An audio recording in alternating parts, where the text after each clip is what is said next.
देख रहे हैं अवाम के उठाए गए सवालात, हालत आसरा पर तबसरों, तज्जियों, खबरों पर मुहित प्रोग्राम न्यूज लाइन रिदा सैफी के साथ।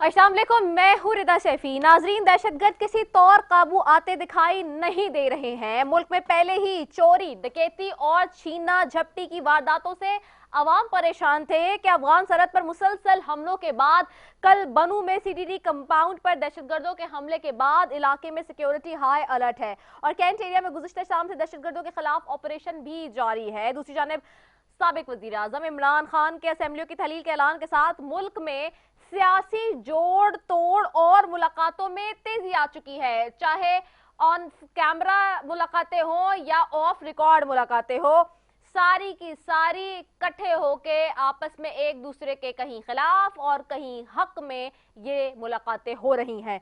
और पीडीएम ने हर तरफ डोरे डालना भी शुरू कर दिए हैं। मुल्क में माशी इनकलाब लाने वाली तजर्बेकार हुकूमत के तमाम दावे यके बाद दीगरे नाकाम होते दिखाई दे रहे हैं। इमरान खान ने अपनी तकरीर में वाजे किया कि मौजूदा हुकूमत इलेक्शन को मौखर करने की हर मुमकिन कोशिश करेगी। क्या कहना था मजीद आइए आपको सुनवा देते हैं। 66% पाकिस्तान में इलेक्शन होगा तो अकल तो यह कहती है कि आप जनरल इलेक्शन करवा दें, लेकिन मैं फिर से कहता हूं ये खौफजदा हैं, इलेक्शन हारने से डरे हुए हैं। इनका कोई पाकिस्तान का मकसद नहीं कि पाकिस्तान ऊपर जा रहा है या नीचे जा रहा है। इनका मकसद एक है, कैसे अपना चोरी का पैसा बचाना है इन्होंने, और इसलिए ये इलेक्शन नहीं करवाएंगे। और इसीलिए हमने फैसला किया कि हम इलेक्शन करवाएंगे। और मैंने अपने सारे वकीलों से पूछ लिया है, ये कोशिश भी करेंगे इलेक्शन कमीशन के जरिए कि ये किसी तरह डिले हो जाए।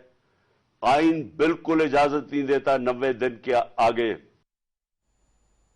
दूसरी जानिब हुकूमत के पास मईशत और मुल्क की सिक्योरिटी बेहतर करने को प्लान करने के लिए वक्त हो ना हो, मगर प्रेस कॉन्फ्रेंसेस करके साबिक वजीर आजम इमरान खान के खिलाफ बात करने के लिए मरियम औरंगजेब ने एक तवील प्रेस कॉन्फ्रेंस की जिसमें वो गुस्से में थी। उनका ये भी कहना था कि अब खान साहब असेंबली तोड़ने के लिए नौटंकी कर रहे हैं, तो ये काम उस वक्त करना चाहिए था जब इमरान खान के बकौल जनरल बाजवा को इख्तियार नहीं देते थे। आइए क्या कहना था उनका, आइए वो सुन लेते हैं।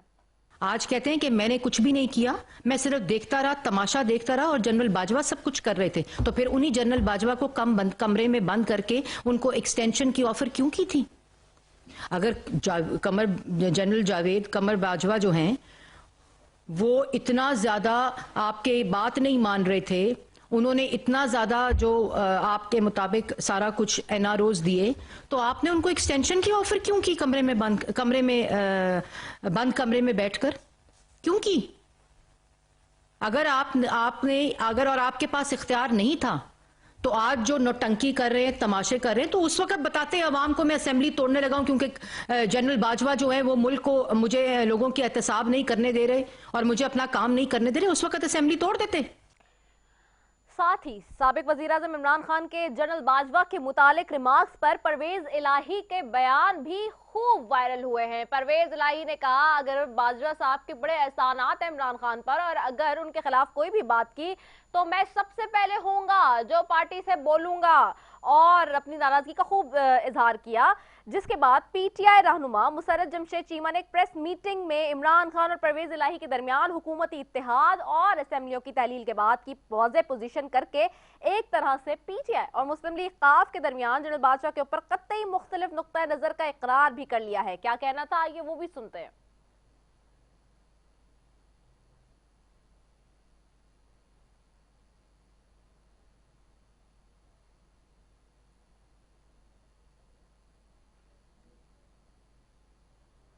अच्छा, there is some technical glitch, दोबारा से मैं अनाउंस करूंगी इन मीनवाइल प्ले करके उसको रखें। टीम को मैं अपनी कह रही हूँ कि due to some technical glitch हम ये नहीं चला पा रहे हैं अभी, इसके बाद हम चलाते हैं। लेकिन नाजरीन, ये बात तय है कि अवाम को रोजी रोटी के लाले पड़े हुए हैं, महंगाई और मईशत पर नजर रखने वाले इदारे बता रहे हैं कि गुज़िश्ता 5 माह में मुल्क में टेक्सटाइल सेक्टर में 150 से जायद मिलें बंद हो चुकी हैं, करीबन 20 लाख बेरोजगार हो चुके हैं। मगर सबसे बाहर बात है कि आखिर कौन है जो अवाम को इस दलदल से निकाल सकेगा, क्योंकि जो खुद कोशिश करके जा सकता है वो तो पाकिस्तान से जा रहा है। यानी कि खबरों के मुताबिक 7 लाख से ज्यादा लोग गुज़िश्ता 1 साल में पाकिस्तान छोड़कर बैरून मुल्क शिफ्ट हो चुके हैं। साथ ही 50% लोग, और ये कोई बहुत छोटा एस्टिमेशन नहीं है, तकरीबन 50% लोग पाकिस्तान के अंदर इस वक्त अपनी कमाई से, अपनी आमदनी से मुतमईन नहीं है और मुल्क से बाहर जाना चाहते हैं, बाहर जाने के हामी हैं, बाहर शिफ्ट होने के हामी हैं। सवाल यह है कि इस मुल्क के नादार लोगों का मुस्तकबिल बेहतर हो सकेगा या एक दूसरे की टांगे खींचने का यह सिलसिला सियासतदानों की तरफ से ऐसे ही चलता रहेगा? क्या दहशत गर्दी के अफरीद को काबू किया जा सकेगा और इलेक्शन के बाद नई हुकूमत मुल्क और अवाम को मसाइल से निकाल सकेगी? और इस तरह के मजीद सवाल हैं जिसके ऊपर बात करने के लिए पैनल में बड़े बेहतरीन मेहमान भी मौजूद हैं। जी, सबसे पहले मौजूद है पाकिस्तान तहरीक इंसाफ से गजाला सैफी साहिबा, आपको खुशामदीद कहती हूँ। मुस्लिम लीग नून से सेनेटर राना मकबूल साहब हैं और पाकिस्तान पीपल्स पार्टी से सेनेटर सैफुल्लाह मगजी साहब हैं। आप तीनों मौजूद मेहमानों का बेहद शुक्रिया फॉर ज्वाइनिंग अस। सबसे पहले मैं आपकी तरफ आऊंगी गजाला सैफी साहिबा। एक तरफ तो आप लोगों की सीट एडजस्टमेंट की बात हो रही है काफ लीग के साथ। परवेज इलाही साहब जब साबिक वजीर आजम इमरान खान और पार्टी चेयरमैन ने अनाउंस किया असेंबलियां तहलील करने के लिए, साथ बैठे भी, लेकिन ये क्या होता है कि वहां से बाहर निकलते ही तनकीद शुरू हो जाती है खान साहब पे, फिर मोनिस इलाही साहब भागे भागे आते हैं और इनफैक्ट ना कि मोनिस इलाही साहब भागे भागे आते हैं, बल्कि खान साहब खुद भी कहते हैं कि परवेज इलाही दबाव ले लेते हैं, लेकिन मोनिस इलाही ने साथ देने की यकीन दहानी कराई है। व्हाट इफ परवेज इलाही साहब अपनी बात से स्ट्रेट अवे फिर जाएं?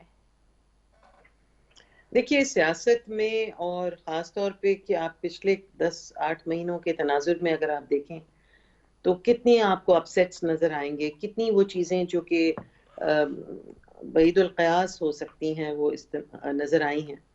मगर जहाँ तक हमारा अपना लाइज़ों है, जहाँ तक हमारा अपना ताल्लुक़ है PMLQ के साथ, और हम ये समझते हैं कि ये भी एडजस्टमेंट था कि उनको उस पे चीफ मिनिस्टर बनाया गया पंजाब का, उनकी सीट्स जितनी भी थी उसके हिसाब से। देखिए, कोई चीज़ बईदुल क़यास नहीं हो सकती, कोई चीज़ ऐसी नहीं कह सकते हम, मगर हाँ ये यकीन है हमें कि परवेज़ इलाही और मोनिस इलाही जब मुसलसल मुलाकात कर रहे हैं तो मुसलसल कह रहे हैं कि हम आपके साथ हैं, हम सेम पेज पे हैं और हम जो आप कहेंगे वो बात मानेंगे। अगर वो एक स्टेटमेंट आता है जनरल बाजवा से रिलेटेड जो कि चेयरमैन इमरान खान साहब ने दिया उस स्पीच के अंदर, जो कि पब्लिक स्पीच थी जो अपने यहाँ से वो कर रहे थे क्योंकि उनकी इंजरी है, और उनके साथ दोनों चीफ मिनिस्टर्स बैठे हुए थे, पंजाब के भी और KP के, और उनका बनता भी था बैठना क्योंकि वो तहलील होने की बात हो रही थी असेंबलीज की। तो जहाँ तक परवेज़ इलाही के स्टेटमेंट का ताल्लुक है, उसमें उन्होंने ऐसा तो कुछ नहीं कहा कि हम असेंबली तहलील करने में हम कोई रुकावट पैदा करेंगे या हम इससे के साथ हम इत्तेफाक राय नहीं है, मगर उनका अपना स्टेटमेंट, पर्सनल स्टेटमेंट था जनरल बाजवा से रिलेटेड, क्योंकि वो एलाइज हैं और हमारे स्ट्रॉन्ग एलाय हैं और उनका अपना एक पॉइंट ऑफ व्यू हो सकता है, तो इसको इतना नेगेटिव नहीं लेना चाहिए। मेरे ख्याल में एक पॉइंट ऑफ व्यू को किसी और नैरेटिव में ले जाने की ज़रूरत नहीं है। लेट द स्टोरी अनफोल्ड, वक्त गुजरने दें, 1-2-3 दिन के अंदर इंशाल्लाह सब कुछ क्लियर हो जाएगा। फ्राइडे तक तो सारी असेंबलीज तहलील होनी है। ऑलराइट, सेंटर राना मकबूल साहब आपकी तरफ आऊंगी। सवाल बहुत ही सीधा और बहुत आसान, क्या पंजाब असेंबली तहलील होगी या परवेज इलाही के खिलाफ तहरीक अदम एतमाद लाई जाएगी? राना मकबूल साहब, आपको आवाज आ रही है? राना मकबूल साहब, आप मुझे सुन सकते हैं?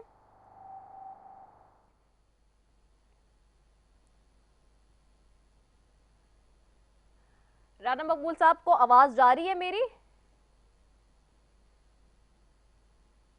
राना मकबूल साहब, आपको आवाज आ रही है? अच्छा, ओके। सेनेटर सैफुल्ला मक्सी साहब की तरफ जाती हूँ ना। मीनवाइल दोबारा हम कोशिश करते हैं राना मकबूल साहब की आवाज़ जो है वो कनेक्ट हो जाए। सेनेटर सैफुल्ला मक्सी साहब, आपको आवाज़ आ रही है?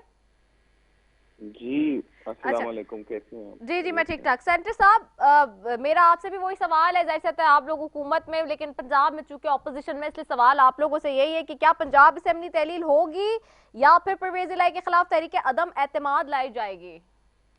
जी, दोनों सूरतें मौजूद हैं, क्योंकि हम तो आइन के मुताबिक ही जो होना है वो होना है, तो उनको हक बिल्कुल है कि वो 23 तारीख को जुमे के दिन असेंबली का सेशन बुला के और उसको डिसॉल्व कर दें। लेकिन इस तारीख को देने का कोई मकसद समझ नहीं आया हमें। अगर डिसॉल्व करना ही है तो वो किसी भी टाइम पे डिसॉल्व कर सकते हैं, तो 23 तारीख तक इस चीज का इंतजार करने का तो ये जवाब तो खैर पीटीआई या फिर परवेज इलाही साहब खुद ही दे सकते हैं। जहां तक कि वोट ऑफ नो कॉन्फिडेंस है, वो भी आर्टिकल 112 ऑफ द कॉन्स्टिट्यूशन में मौजूद है कि कोई ऐसा वजीर आला जिसके खिलाफ मोशन आया हो तो वो असेंबली डिसॉल्व नहीं कर सकता। दोनों सूरतें मौजूद हैं, लेकिन जहां तक कल से जो डेवलपमेंट्स हुई हैं परवेज इलाही साहब की, आपने देखा होगा एक निजी टीवी चैनल को जो इन्होंने इंटरव्यू दिया है और जिस तरह की गुफ्तगू शुनीद उसमें हुई है, उसके बाद की भी जो पेशरफ्त हुई है, उससे कोई खातिर ख्वाह लग नहीं रहा कि कोई वो इस इरादा रखते हैं कि असेंबलियां तहलील हो जाए। उन्होंने तो बल्कि उस इंटरव्यू में ये भी इतना भी कह दिया कि 99% असेंबली जो है, जिसमें पीटीआई की ज्यादा ही उनसे ज्यादा ही कारकुन मौजूद हैं, वो नहीं चाहते कि असेंबली तहलील हो। तो कोई खास अभी तक नजर नहीं आ रहा कि 23 तारीख को होती है या नहीं होती है तहलील। और खैबर पख्तूनख्वा की तरफ से तो बिल्कुल चुपचाप लगा पड़ा है, वहां तो बात ही नहीं हो रही कि क्या खैबर पख्तूनख्वा भी 23 को तहलील होगी या नहीं होगी। ठीक हो गया है। राना मकबूल साहब वापस आ गए जी। राना मकबूल साहब, आपको आवाज आ रही है? जी आ रही है जी। राना साहब, आपकी तरफ आऊंगी, लेकिन मैंने एक शॉर्ट कमर्शियल ब्रेक की तरफ जाना है। मैं पहले आपको चूंकि पुकार चुकी थी, लेकिन आपकी लाइन मिस अप हो गई थी, लेकिन एक शॉर्ट कमर्शियल ब्रेक की तरफ जा रही हूँ, उसके बाद वापस आ रही हूँ। क्विक कमर्शियल ब्रेक है। Will be right back after it, stay tuned.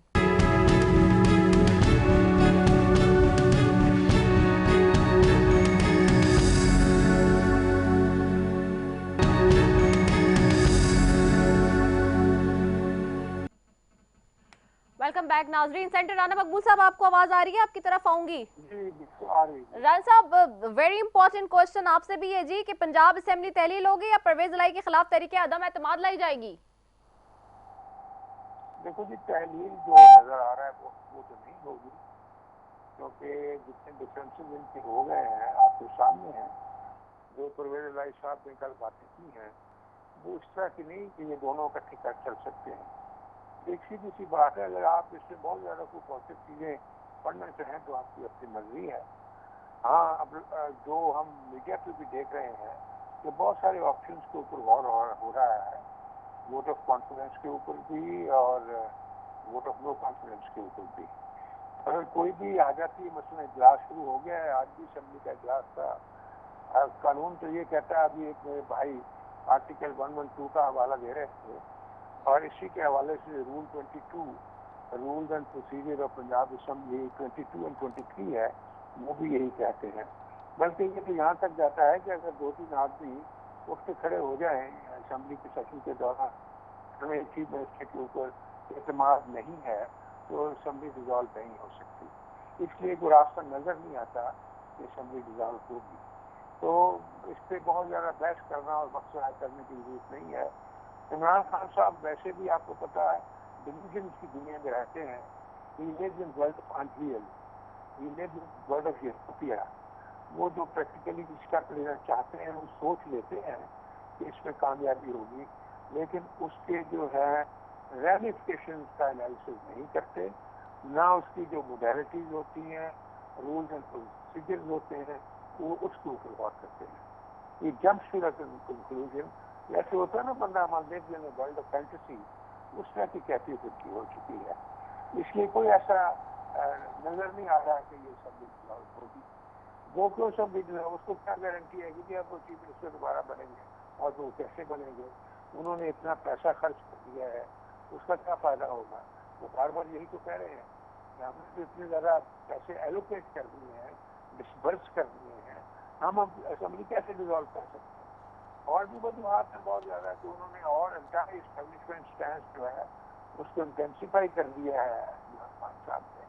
साहबजादा उन्होंने जिस तरह ओन किया कल परवेज राय साहब ने इस्टेब्लिशमेंट को, इसका क्या मानी है? पर let's read between the lines, इसलिए हमें इस बात के ऊपर ज़्यादा गौर करने की जरूरत नहीं है। Assemblies are going to continue. देखिए राना मकबूल साहब, ओन तो खान साहब खुद भी कर रहे हैं, but he is talking about one man. One man देखो सिंबॉलिक होता है कि वन मैन कैसे कल तो रिटायर हुए, तो अभी क्या कह रहे हैं आप? जोर से बोलिएगा, आवाज आपकी कट रही है बीच में जी। मैंने कहा कल तो भी रिटायर हुए, कितना रहा है मैं परवेज इलाही की बात कर रहा हूँ, मैं इनकी बात नहीं कर रहा। तो इसलिए जो उन्होंने फिर बातें की, अगर आपने बात की तो मैं आपको बता दूंगा, आपको आसमान से उतरे हुए आपने सुनी है उनकी जो अल्फाज से, उसका क्या मतलब है कि एग्रीमेंट से चलेंगे, इससे नहीं है। और बहुत सारे फैक्टर्स आपको नजर आ रहे हैं, चौधरी शुजात की बातचीत जो हो रही है, तो मेरा ख्याल है कि सिचुएशन बदल चुकी है और मैं नहीं समझता कि इस तरह वो असेंबली डिजॉल्व हो सकती है, जबकि जब तक चीफ मिनिस्टर को डायरेक्टली एडवाइस नहीं देता और हालात ऐसे होते हैं कि ना तो मोशन है फॉर नो कॉन्फिडेंस, ना कोई रेफरेंस है गवर्नर का to obtain the vote of confidence, ना कोई विद इन द हाउस है वो आदमी उसके एतराज कर रहे हैं कि उन्हें कॉन्फिडेंस नहीं है, ट्रस्ट नहीं है। तो वो तो है सिचुएशन, अगर हो तो फिर है ना जी, वो सिचुएशन नहीं रहेगी। एक आध दिन में आपको पता चल जाएगा, सामने आ जाएगा सारा कुछ, क्योंकि जो मीडिया में भी आ रहा है कोई ऐसी बात नहीं है तो जो मीडिया जिसको डायरेक्टली और इनडायरेक्टली नहीं बता रहा है वो नजर आ रहा है। इसलिए ये बात नहीं, एक बात और है इसमें राना मकबूल साहब, चौधरी शुजात की आप बात कर रहे हैं, शुजात साहब ने भी एक बात की, वो कह तो रहे हैं कि जी मुझे इंतखाबात जल्द नजर नहीं आ रहे, लेकिन वो एक और बात भी साथ कह रहे हैं ना कि कुछ लोग असेंबलियां तोड़ने और कुछ बचाने पर तुले हुए हैं। और वो कह रहे हैं कि अगर परवेज इलाही साहब फैसला करते हैं तो 4-5 महीने निकल सकते हैं, वरना मसला गुंजाइश का नहीं, मसला सियासी जमातों का है। क्योंकि परवेज इलाही साहब को वो बार बार कह रहे हैं कि आप लोगों पे और बाकी जमातों पे कोई भरोसा नहीं है, माजी में जो हुआ है उस पर। परवेज इलाही साहब का भरोसा की कौन सी बात है? आप जैसे लोग गारंटी उनके बीच में आ जाते हैं, ये बात नहीं, कौन सा घर पे आफर होता है। कितनी दफा किसी पार्टी के साथ चले हैं, कभी किसी पार्टी के साथ चले हैं, ऐसी कौन सी बात? वो लोग अपनी एडजस्टमेंट देखते हैं, जहाँ उनका फायदा होता है वहाँ वो खड़े हो जाते हैं, फिर वो दावे भी करते हैं कि हम बहुत ज्यादा बहादुर लोग, हमें हराई क्यों नहीं सकता। जब सिचुएशन बदलती है तो वो दूसरी तरफ खड़े हो जाते हैं, जब कहते हैं कि हम बहुत ज्यादा बहादुर लोग। आपको लगता है इस सारी सिचुएशन में परवेज इलाही साहब खान साहब को डिच कर सकते हैं और असेंबलियां नहीं तोड़ सकते, जो बात उन्होंने अनाउंस कर दी है? अब नहीं, मैं समझता हूँ कि है नहीं, क्योंकि रुकावट आ जाएगी ना। देखिए ये पहले से ही इनका जो अगर से डिक्लेयर्ड प्लान नहीं था, लेकिन ये अपने मुंह से बोलता था कि असेंबली डिसॉल्व करनी थी, तो जैसे अनाउंस एजुकेशन के फेलियर के बाद तो उसी वक्त कर देते हैं ना, एक डिसॉल्व करना। ठीक हो गया, ठीक हो गया। ये गजाला सैफी साहिबा से ये तो जवाब ले लेती हूँ। गजाला सैफी साहिबा, ये जमातें बाकी दीगर ये कह रही हैं कि आप लोग बार बार तारीख पर तारीख क्यों दे रहे हैं? अगर असेंबली डिसॉल्व भी करनी है तो जस्ट एक सेकंड में, एक झटके में असेंबली डिसॉल्व हो सकती है। अभी भी जिस दिन होनी थी उस दिन भी तारीख दे दी, एक नई तारीख। इसमें मतलब इसमें इनको क्या कबाहत है? तारीख हम दे रहे हैं, असेंबलीज हम अपनी तहलील कर रहे हैं, जिसका इन्होंने मुसलसल, चाहे वो बिलावल जरदारी हो, चाहे इनकी अपनी पार्टी के मेंबरान हो, इन सब ने मिलके बार बार यही कहा है कि आप लोग असेंबलियां अगर तोड़नी हैं तो आप अपनी केपी की और पंजाब की असेंबलियां तोड़िए। तो अगर हम उसको अपनी मशावरत से अपने लोगों के साथ बातचीत करके एक तारीख दे रहे हैं और जुमे को हमने ऐलान किया है कि उसको हम तहलील करेंगे, तो इसमें इनको कौन सा क्रिटिकल नोट देना है इस सिलसिले में? भाई असेंबली तहलील होगी, 50% से भी ज्यादा लोग जो हैं, जो कि लोगों का मैंडेट लेकर आए हुए हैं, वो बाहर निकलेंगे, तो आपको वो जगह फिल करनी पड़ेगी।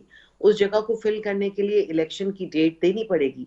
अगर बाय इलेक्शन भी करेंगे तो उसमें भी उतना ही खर्चा है जितना रेगुलर इलेक्शंस में। तो इलेक्शंस तो कराने अब नागुज़ीर हो चुके हैं, तो उसको किस तरह से ये अब प्लान कर रहे हैं गठजोड़, और ये जो इनकी आदत है किसी तरह से तोड़ जोड़ करने की, वो अब उसमें कोशिशों में लगे हुए हैं। मगर एक सच्चा और एक लीडर पाकिस्तानियों का, वो जो कहता है वो करता है, और उसने अटल फैसला किया है कि अब हमने कुर्बानी देनी है और हमने अपनी असेंबलियां तोड़नी है, हमने हुकूमत से निकलना है अपने अपने सूबों से, और ताकि अवाम जो है वो जो मांग रहे हैं कि इलेक्शन की तारीख मिले, उसका ऐलान हो। What about आजाद तो ये कोई ऐसी कश्मीर? बात नहीं है कि गजाला जिसपे सैफी साहिबा, इतनी बात की जाए। व्हाट अबाउट आजाद कश्मीर? वहां भी आपकी हुकूमत है? जी, हमारे यहाँ हमारी आज़ाद कश्मीर में भी हुकूमत है, और वहाँ की भी असेंबली तहलील होगी। ये बड़े मेजर यहाँ स्टेक्स हैं हमारे पंजाब में और केपी में, तो इसलिए उसके बारे में हमने पहले जिक्र किया है, और इंशाल्लाह दूसरी भी होगी। और हमारे तो सिंध के जो मेंबरान हैं प्रोविंशियल असेंबली के, उन्होंने भी अपने इस्तीफे जाके दे दिए हैं। जिस वक्त ज़रूरत होगी वो भी इस्तीफे दे दिए जाएंगे। तो ये कोई ऐसी चीज़ नहीं है। कौम इंतज़ार कर रही है, आप कौम को कब तक इंतज़ार करवाएंगे? और लोग मांग रहे हैं इलेक्शंस, तो इलेक्शंस करवा दीजिए। हो सकता है कुछ सीटों पे आप भी जीतेंगे, ज़्यादा पे इंशाल्लाह हम जीतेंगे, मगर दूध का दूध और पानी का पानी हो जाएगा। ये जो इक़्तिदार की कुर्सी से चिपकने का शौक है ना, इससे बाहर निकल आइए प्लीज़। अच्छा, एक चीज और भी बताइएगा, एक और इसमें भी जरा सा क्लियर कर दें। सरदार तनवीर इलियास साहब जो कि वजीर आजम आजाद कश्मीर के, आई दिन मतलब एक दिन वो भी ये कह रहे थे कि जी जिस दिन खान साहब ने असेंबली तहलील करने की बात किया है, वो भी एक बहुत बड़ा एलिगेशन लगा रहे थे कि शहबाज शरीफ साहब ने नोटों के जो है वो बैग भेज दिए और यहाँ पे लोगों को खरीदा जा रहा है, और आजाद कश्मीर में भी जो है वो गेम किया जा रहा है हुकूमत की तरफ से। उसके भी कोई सबूत वगैरह मिल गए हैं क्या, या सरदार तनवीर इलियास साहब जो बातें कर रहे थे? देखिए, सबूत मिले या इंडिकेशंस मिले या कुछ भी मिले, असल बात यह है कि जो लोग भी इस तहरीक के साथ जुड़े हुए हैं, जो लोग पाकिस्तान तहरीक इंसाफ की वजह से हुकूमत में आए और जिनको अपनी अपनी सीट्स मिली हैं, उनका भी एक तरह से इम्तिहान होता है इस वक्त कि वो कितने लॉयल हैं अपनी पार्टी के साथ। लॉयल्टी का बेनती, बिकॉज आपने देखा है पहले सिंध हाउस में किस तरह से हमारे ही अपने लोग चल के वहां पे गए और उनके साथ जो है वो खामोशी से किसी किस्म का फाइनेंशियल या जो भी उनका इल्हाक किया उनके साथ, और फिर धोखा दिया पार्टी को विदाउट रिजाइनिंग। और आज भी वो बैठे हैं असेंबली के अंदर मेंबर ऑफ अपोजिशन बन के, पाकिस्तान तहरीक इंसाफ के रिप्रेजेंटेटिव्स कहते हैं अपने आप को, जबकि पार्टी उनको शोकॉज दे चुकी है और वो हमारी पार्टी का हिस्सा भी नहीं। तो देखिए, ये सारी चीज़ें जो हैं ये अनफोल्ड होती हैं वक्त के साथ। और इमरान खान साहब ने कल स्पीच की है, कल बात हुई है, और उसमें उन्होंने कहा है कि हम करेंगे तहलील। परसों बात हुई है और तहलील करेंगे, और अब आप देख लीजिए कि इंशाल्लाह जुमे को आपको रिजल्ट इसका नजर आ जाएगा। ओके, सेनेटर साहब आपकी तरफ आऊंगी, सैफुल्लाह मक्सी साहब। सैफुल्लाह साहब, आवाज आ रही है आपको? जी सैफुल्लाह साहब, एक चीज ये बताइएगा कि चौधरी शुजात साहब ने एक बात की कि मेरा पीडीएम से नहीं, आसिफ ज़रदारी साहब से और शहबाज शरीफ साहब से राब्ता है। अब एक तो हमेशा हम ये देखते हैं कि जब जोड़ तोड़ का मामला शुरू होता है वहाँ साबिक सदर आसिफ अली जरदारी साहब बड़े एक्टिव हो जाते हैं, और इन दिनों भी वो एक्टिव हैं। वो गए, चौधरी शुजात साहब से भी बात हुई, फिर शहबाज शरीफ की उनसे मुलाकात थी। आखिरकार इन मुलाकातों का क्या नतीजा निकल रहा है? जी देखिए, चौधरी शुजात साहब ने बिल्कुल सही पॉइंट आउट किया है कि वो पीएमएल क्यू को हेड करते हैं, तो वो पीएमएल क्यू पीडीएम का कभी भी हिस्सा नहीं थी। अभी अलायंस में जरूर है, हुकूमत का हिस्सा वो जरूर है। जैसे पीपल्स पार्टी भी पीडीएम का हिस्सा नहीं रही, लेकिन हुकूमत का हिस्सा है, और बाकी जमातें जो पीडीएम है उनके साथ एलाय हैं। जरदारी साहब जाहिर है एक सीनियर पॉलिटिशियन है, अपनी पार्टी के को चेयरपर्सन है।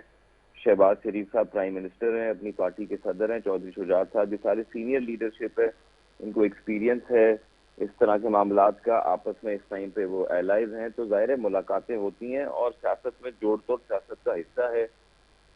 गिव एंड टेक भी सियासत में होता है। जिस तरह परवेज इलाही साहब की कल की प्रेस कॉन्फ्रेंस, जो खैर उन्होंने इंटरव्यू दिया चैनल को, उस पर आप देख लें, उन्होंने कहा है कि जी हमें आप असल में एंड में तो बात इसी नुक्ते पे आ जी, हमें आप क्या दे रहे हैं, किस बात पे हम आपके साथ आके एडजस्टमेंट करेंगे, किस नौयत की सीट एडजस्टमेंट होगी नहीं होगी।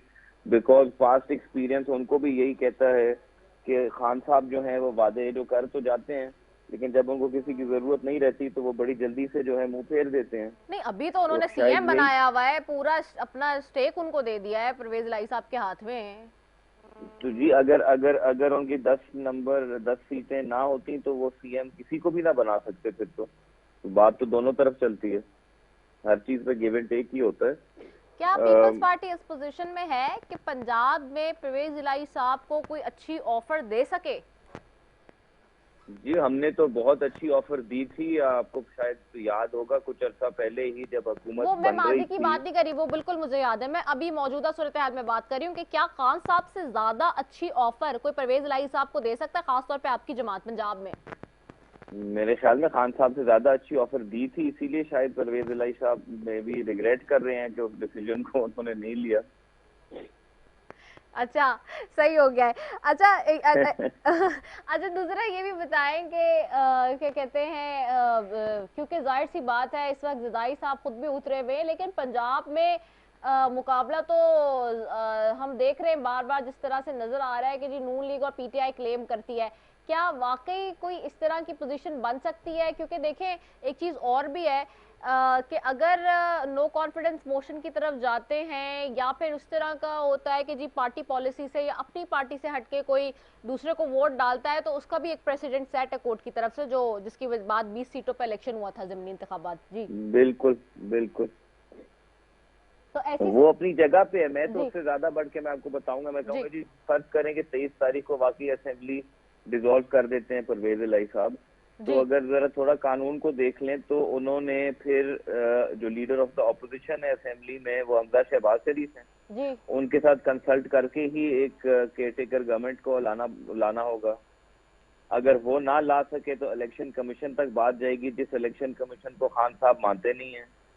तो असेंबली तहलील करके भी तो वो जो इलेक्शन आने वाला होगा पंजाब के सूबे में और खैबर पख्तूनख्वा के सूबे में, वो खान साहब ने फिर उनके रिजल्ट को मुतनाज़ बना देना है, क्योंकि इलेक्शन कमीशन को तो वो मानते नहीं है। वो किस नहज पे लेके जाना चाह रहे हैं चीजों को? सही, लेकिन हम तो सवाल उनसे सबसे बड़ा बनता है। सही, लेकिन क्या हम इस पोजीशन में है भी क्या इलेक्शन में हम जा सकेंगे, क्योंकि खजाना वैसे ही खाली है? जी फर्ज करें वो तो देखें वो as a matter of fact बात आ जाती है, बट आईनी तौर पे तो अगर वाकई डिसॉल्व हो जाती है तो आइन के तहत इलेक्शन कमीशन ने वाकई 90 दिन के अंदर अंदर इलेक्शन कराना है, ये उसकी आईनी जिम्मेदारी है। बिल्कुल ऐसा ही, बिल्कुल ऐसा ही है। और गवर्नमेंट को जाहिर है फिर उसके लिए सप्लीमेंट्री ग्रांट या कोई बजट पास करना पड़ेगा, बिकॉज वो एक आइन का तकाजा है, उससे कोई हट नहीं सकता। लेकिन जाहिर है इसी तरह की चीजों को आप देखें इस टाइम पे मैं तो इस बात पे हैरान हूँ कि जो लॉ एंड ऑर्डर की सिचुएशन बनी हुई है खैबर पख्तूनख्वा में, जहां पुलिस के ऊपर अटैक हो जाता है और उनके चीफ मिनिस्टर जिनकी अवलीन जिम्मेदारी है लॉ एंड ऑर्डर, वो यहाँ प्रेस कॉन्फ्रेंसों में बैठे हुए हैं। वहाँ बलूचिस्तान के हालात आपको पता है, सिंध के हालात, वहाँ फ्लड की सिचुएशन अभी तक है। मैं जिस जिले से ताल्लुक रखता हूँ वो अभी तक फ्लड अफेक्टेड है, वहाँ पानी खड़ा है अभी तक। तो आप मतलब इन सारी चीजों से हट के अभी हम यहाँ इधर ये मेरी गो राउंड कर रहे हैं पंजाब के अंदर, या पंजाब की बात चल रही है ज्यादा, बाकी तो दायरे सबसे बड़ा सूबा है तो बात वहीं की चलती है, सारा फोकस उधर ही पे आ जाता है। तो जो रियल इश्यूज हैं उससे फोकस हट जाता है। सही हो गया। अच्छा, ये गजाला सैफी साहब ये बहुत इंपॉर्टेंट बात कर रहे हैं सेनेटर सैफुल्लाह मक्सी साहब, कि ये कह रहे हैं कि अगर टेक्निकली असेंबली आप डिसॉल्व कर भी देते हैं तो फिर उसके बाद या तो अपोजिशन लीडर हमजा शहबाज ने परवेज इलाही साहब को उनके साथ बैठना होगा केयरटेकर गवर्नमेंट के लिए, या फिर 90 दिन के अंदर जब उसके लिए जाएंगे के बाद इलेक्शन के लिए जाएंगे तो इलेक्शन कमीशन ने कराना है, इलेक्शन कमीशन पे आपका एतबार नहीं है, फिर वो ये कियोस्क होगा, फिर रिजल्ट्स को नहीं माना जाएगा, ये क्या होगा फिर? देखिए कियोस की बात नहीं है, एक सेगमेंट पहला काम पहले होना चाहिए, इलेक्शन की डेट आनी चाहिए। पहले तो हमने फैसला कर लिया है कि हम असेंबली को तहलील करेंगे, ये तो फैसला आ गया चेयरमैन साहब की तरफ से, और दोनों चीफ मिनिस्टर्स साथ में बैठे हुए थे उनके जब उन्होंने अनाउंस किया है।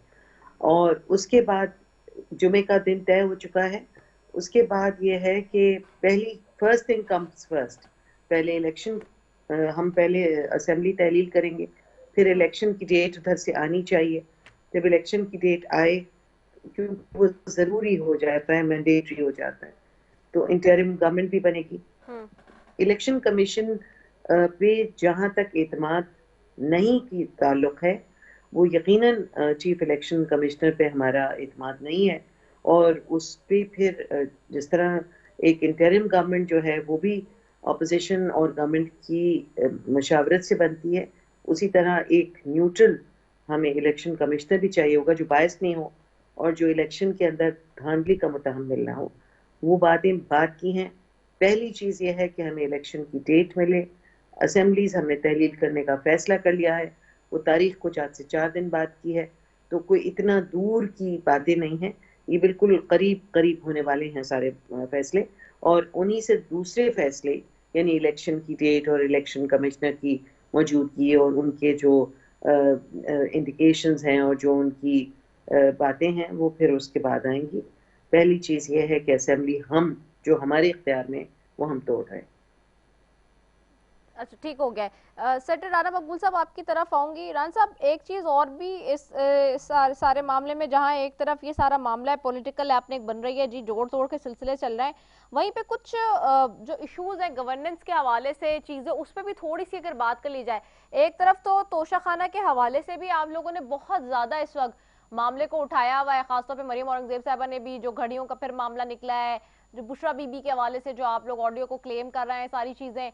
लेकिन आज जो हाई कोर्ट ने क़याम पाकिस्तान से अब तक तोशाखाने के लिए जो लिए गए तहाइफ उनकी तफसीलात तलब करी है, तो वफाकी हुकूमत के वकील साहब उसकी मुखालफत कर रहे हैं कि जी ये खुफिया मालूमात है, तफसीलात फराम नहीं की जा सकती। तो फिर एक तरफ आप लोग कह रहे हैं कि जी खान साहब कर रहे हैं, तो फिर आप लोग को भी तो करनी है, पीपल्स पार्टी को भी तो करनी है, दारों ने भी तो करनी है, सिर्फ खान साहब भी तो उसके लिए अकाउंटेबल नहीं होंगे ना कटहरे में। टेक्निकल सा मामला है जी? वो मालूमात जो है वो इंफॉर्मेशन कमीशन के थ्रू लेनी है, ये बराह रास्त लेनी है, ये तो अलग मामला है। लेकिन मैं एक बात करूँगा कि अपने मामला को सीधा सोच कर लें। अभी साहब आप फरमा रही थी कि जो इलेक्शन, आप कह रही थी कि इलेक्शन कमीशन जो है वो तो उनको हटाना पड़ेगा। इलेक्शन कमीशन के लिए तो सबसे बड़ा जो स्टम्बिंग ब्लॉक बनेगा, तो पहले तो इसका ही शुरू करें ना कि आर्टिकल 209 के तहत उनके खिलाफ पिटीशन करें सुप्रीम जुडिशल काउंसिल में, क्योंकि उसके बगैर तो उनको हटाया ही नहीं जा सकता। ना उनको कोई गवर्नमेंट हटा सकती है, ना उनको कोई पार्टी हटा सकती है, ना कोई इंडिविजुअल हटा सकता है। ये सिर्फ सुप्रीम जुडिशल काउंसिल हटा सकती है। क्या इन्होंने वो पूरा अपना प्रोसेस मुकम्मल कर लिया है, या सिर्फ तानातशी इनको हटाना चाहते हैं, या सिर्फ तनकीद के साथ उनको हटाना चाहते हैं? मैं समझता हूँ उनकी ड्रिल दुरुस्त नहीं है। ये फिर लॉकडाउन होंगे और फिर इसी तरह ये क्रिटिसिज्म करते रहेंगे और कुछ हासिल नहीं होगा सवाए कंफ्यूजन के, जो कि उन्होंने पहले ही फैलाई हुई है। इसलिए मैं समझता हूँ कि इनको जरा गौर कर लेना चाहिए, अपने वकीलों से मजीद मशवरा कर लें। तो अब आप मुझे इस सवाल का जवाब दे सकते हैं कि जो यहाँ अगर हो जाती है फर्ज जो कि नहीं होनी, डिजॉल्व हो जाती है, तो फिर गवर्नमेंट यहाँ से बननी है, क्या एग्रीमेंट हो जाएगा इनका गवर्नमेंट के ऊपर, अपोजिशन का और इनका। नहीं होता तो पार्लियामेंट्री कमेटी होगी। क्या पार्लियामेंट्री कमेटी जो है जरूरी है कि इनकी कहने के मुताबिक ही वो फैसला करेगी? फिर आखिर में इलेक्शन कमीशन आएगा, तो इलेक्शन कमीशन को कैसे ये मना लेंगे? क्या को बुलडोज कर देंगे इलेक्शन कमीशन को? उनको कहेंगे घर चले जाओ, दूसरे दिन ना हो। वो लीगल ऑर्डर होगा तो वो घर जाएंगे ना। तो लीगल ऑर्डर क्या है? 209 आर्टिकल के तहत होता है, जो कि सुप्रीम जुडिशल काउंसिल करती है। इस बात पर इसलिए ये पोलिटिकल कर रहे हैं, वो लॉ के मुताबिक नहीं है। तो जहाँ पे चला है, ये तो बड़ा इशू नहीं जो आपका वकील ने क्या किया, इस हवाले से कहा कि नहीं पता, सामने बात आएगी तो पता चल जाएगा। अगर कोई चीज वकील ने लॉ के मुताबिक की है, उसको जस्टिफाई करना पड़ेगा। अगर कोई ऐसे ऑफिस से बात करती है तो वो रेक्टिफाई हो जाएगी। ये जो सब्सटेंटिव एविडेंस है वो तो कहीं नहीं जा सकती ना। वो कोर्ट ऑफ लॉ में जा चुकी है, पहले वो इलेक्शन कमीशन में गई है, अब वो डिस्ट्रिक्ट एंड जज ट्रायल शुरू हो चुका है। अब इसमें बहुत ज्यादा तनकीद निकालने से बात नहीं होगा ना। एक फैक्ट है विच इज टेंजिबल इरेप्रेसिबल, तो आप देखें वो अपना डिफेंस है कि ऐसी बात नहीं है, जिन्होंने प्रोसिक्यूशन करनी है वो कहेंगे कि ऐसा है तो कर देंगे। नहीं, लेकिन आप इस बात को मानते हैं कि सबके तोशाखाना के फिर जाने चाहिए मामलात सारी जमातों की हुकूमतों के जब रही है जी? नहीं, क्योंकि आपकी वफाकी हुकूमत के वकील साहब आज जो है वो वहाँ मुखालफत कर रहे थे ना। क्या कह रहे हैं आप? आवाज नहीं आ रही।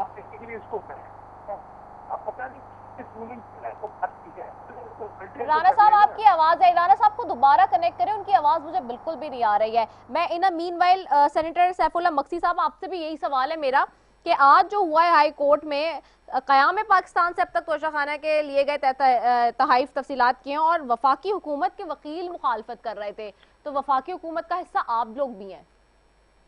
जी वो उनका मौक़िफ़ जरूर होगा। कुछ सेंसिटिव इंफॉर्मेशन होती हैं इस तरह की, शायद वो पब्लिक उसको नहीं करना चाहते, बट दूसरी साइड पर ये देखना होता है कि राइट टू इंफॉर्मेशन एक्ट है, और क्योंकि ये सारी चीजें पब्लिक ऑफिस होल्डर्स से रिलेटेड होती हैं और ज़ाहिर है पब्लिक की जितने भी ऑफिस होल्डर्स हैं वो टैक्स पेयर के पैसे पे ही चलते हैं। मेरी जाती राय तो यही होगी कि अगर कोई जितने भी तहाइफ दिए गए हैं अगर आवाम जानना चाहती है तो उसमें कोई हर्ज तो नहीं है, अनलेस कोई ऐसी नेशनल सिक्योरिटी का इशू आ जाए जो पाकिस्तान में आता जाता है। हाँ, खान साहब का केस भी आप लोग अकाउंटेबिलिटी के तहत इसी सबके गिर्द घुमा रहे ना तोशाखाना के लिए, तो फिर अपने आप को भी सबको क्लीन करना पड़ेगा, जाहिर तो करना पड़ेगा। ये वो तो उनके आने से पहले भी आप देखें तोशाखाना के मैटर तो कोर्ट में खान साहब की हुकूमत के आने से पहले भी चलते रहे हैं। इससे पहले भी जो प्राइम मिनिस्टर रहे हैं या प्रेसिडेंट रहे हैं उनके ऊपर भी ये केसेस कोर्ट्स में चलते रहे हैं, तो ये पहली दफा नहीं है कि खाली खान साहब पे तोशाखाना का केस आया है या उस तरीके का कोई केस आया है उनके ऊपर, उस नौयत का। ये केस पहले भी आते रहे हैं और आई थिंक इसका एक ही दफा इसका एक क्लोजर होना चाहिए, इसका एक प्रोसीजर होना चाहिए कि क्योंकि ये अगर सजा होनी चाहिए तो फिर सबके को वही एक ही तरह से ट्रीटमेंट होनी चाहिए। जाहिर है कि सजा और जजा का निजाम सबके लिए बराबर ही होना चाहिए, वरना तो उसका कोई फायदा नहीं। सही, अग्री। गजाला सैफी साहिबा आपकी तरफ आऊंगी, इसी पे बस जल्दी से क्विकली आपका भी रिस्पॉन्ड चाहूंगी कि आज जो ये मांगा गया है इस पे आप क्या कहती हैं? देखिए, पहली बात तो ये है कि इमरान खान साहब के ऊपर जो ये तोशाखाना का इल्जाम इन्होंने लगाया है, उन्होंने कोई चीज भी इलीगल नहीं की है। पहली चीज तो ये कि वो उनको राइट था कि वो उसको खरीदें। जब उन्होंने उसको खरीदा और लोग पहले जो था वो 20% और 15% पे देते थे, ये 50% पे खरीदा और खरीदने के बाद उसको असेस की गई वैल्यू, तोशाखाना बताता है इसकी क्या वैल्यू है और उसका 50% पे करके आप उसको ओन कर सकते हैं। उसके बाद जब वो उसके भी टैक्स पे हुआ है और फिर उसके बाद जब वो दोबारा बिकी है उसका भी टैक्स पे हुआ है। तो इसमें अकाउंटेबिलिटी पे अगर आते हैं इमरान खान साहब, तो या तो ये क्लॉज ही ना हो कि तोशाखाना से कोई भी चीज हुकूमत के खजाने से कोई खरीद सके, या तो ये बिल्कुल एलिमिनेट हो जाए। और अगर ये मौजूद है और इसमें हमारी गवर्नमेंट ने इसको बढ़ाया कि इसको 50% पे खरीदा जाए, तो मेरे ख्याल में तो ये पूरी शिक ही खत्म हो जाए कि अगर इसके ऊपर सवाल बनता है तो। और फिर जरूर ये बात है कि जब अकाउंटेबिलिटी इस लेवल पे हो रही है कि जहाँ पे इजाजत भी है खरीदने की और जब आपके पास ओन आपने कर लिया तो आप उसे बेच भी सकते हैं, तो उसके बाद मुझे ये बताइए कि वो लोग जो कि हड़प करके बैठे हुए हैं, जो कि बताना, अच्छा जहां तक हमारे दूसरे ममालिक से ताल्लुक खराब होने की बात है, यहाँ इस तोशाखाना से इमरान खान के ताल्लुकात खराब करने की कोशिश की गई, वहाँ वो जितने दूसरे यही अवामिल जो दूसरे हेड्स ऑफ द स्टेट्स ने या दूसरे मुल्कों के जो सरबराहान ने, तो फिर ये मुख्तलिफ वक्तों पे मुख्तलिफ सरबराहान को जो हमारे रहे उनकी भी अकाउंटेबिलिटी ज़रूरी है, बल्कि अशद ज़रूरी है। अब सारे केसेस खुल के सामने आने चाहिए, क्योंकि एक आदमी को जो कि ईमानदार है, जिस पे लोग अरबों रुपए का ट्रस्ट करते हैं, जिसने ईमानदारी के साथ शौकत खानम हॉस्पिटल बनाया, जो जिसके तीसरा हॉस्पिटल अब खुल रहा है कराची के अंदर, जो कि चैरिटी पे है और जो अमीर और गरीब का इलाज एक ही लेवल पे होता है। पाकिस्तान में ऐसे कोई हॉस्पिटल। ठीक है, बहुत शुक्रिया गजाला सैफी आपका, सेंटर राना मकबूल साहब आपका और सेंटर सैफुल्ला मक्सी साहब आपका। आप तीनों मोअज़्ज़ज़ मेहमानों का बेहद शुक्रिया। नाज़रीन, इसी के साथ अपनी मेज़बान अल्लाह सैफी को दीजिए इजाज़त। पाकिस्तान जिंदाबाद।